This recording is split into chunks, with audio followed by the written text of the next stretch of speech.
Good afternoon, everyone. I hope you're doing fantastic. In this video, what I'm going to talk about is what should you do if you can't find a candidate. So this is something that will definitely affect you if it's not affecting you already. No matter how much experience or skill set you have, this will always be a problem in recruitment. This is why we're paid. And sometimes it's not all the time that we can or can't find a candidate.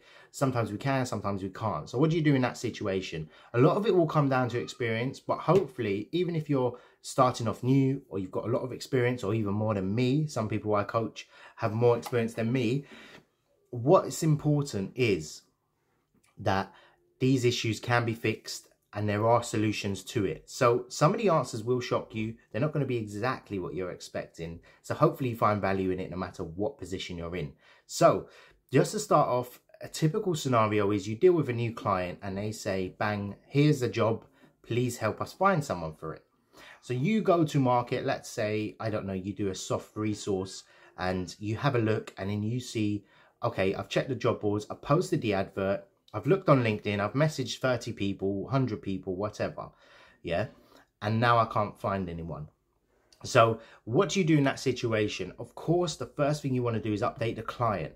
So no matter what time frame that's been in, whether it's been 2 days, 3 days, or 2 weeks, I would always update the client. The latest, as a general rule for myself, would be to update the client. So what do you do in that situation? And what do you say to the client is important, because you don't want to say, I can't find no one, sorry, bye.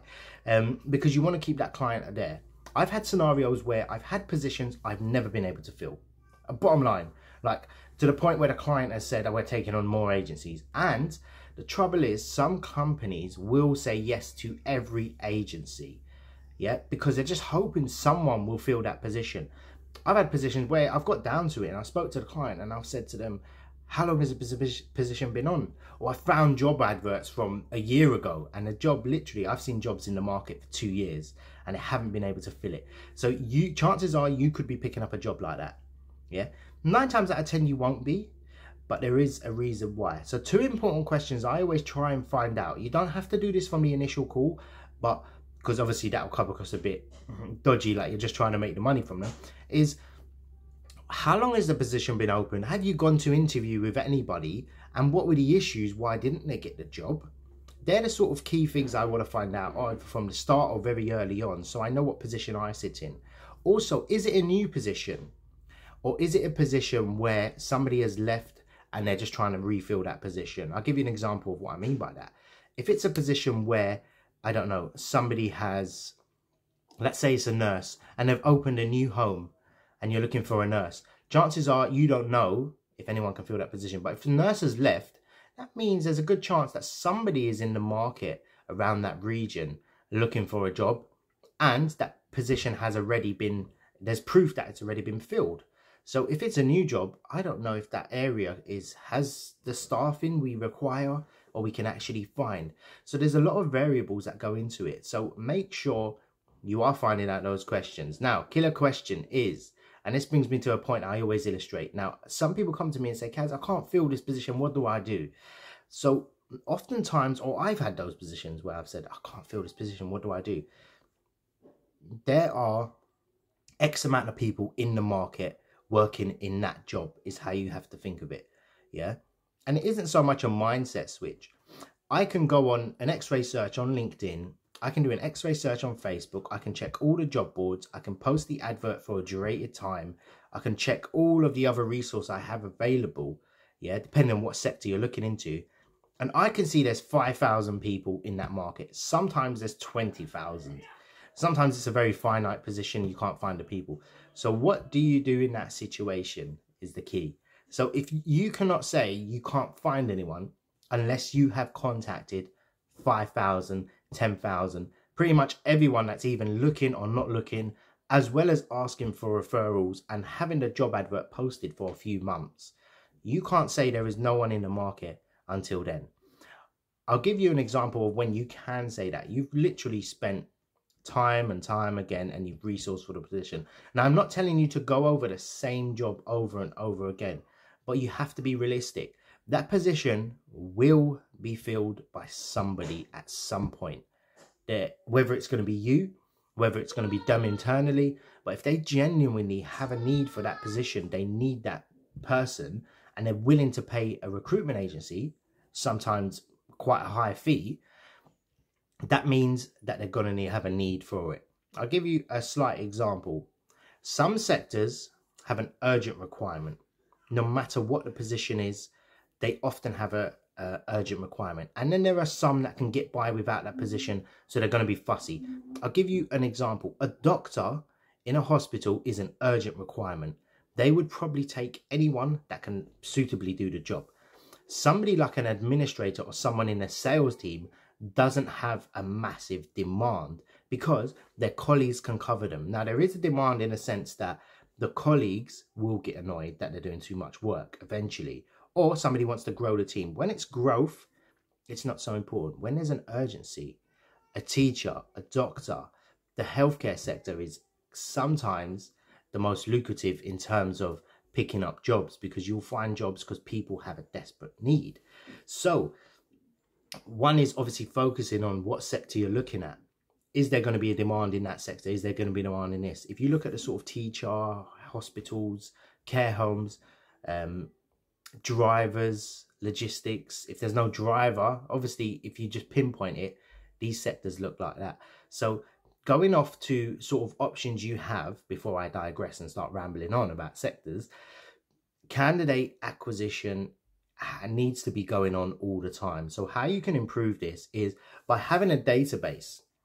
A database is obviously very important. So instead of, solution, or the cure is better than a problem, or whatever the phrase is. So if you come to a client and you say, oh, I need a client, they need a candidate, let's say a doctor, and you're fresh out the market. Obviously, when you're starting off, you're going to be fresh anyway.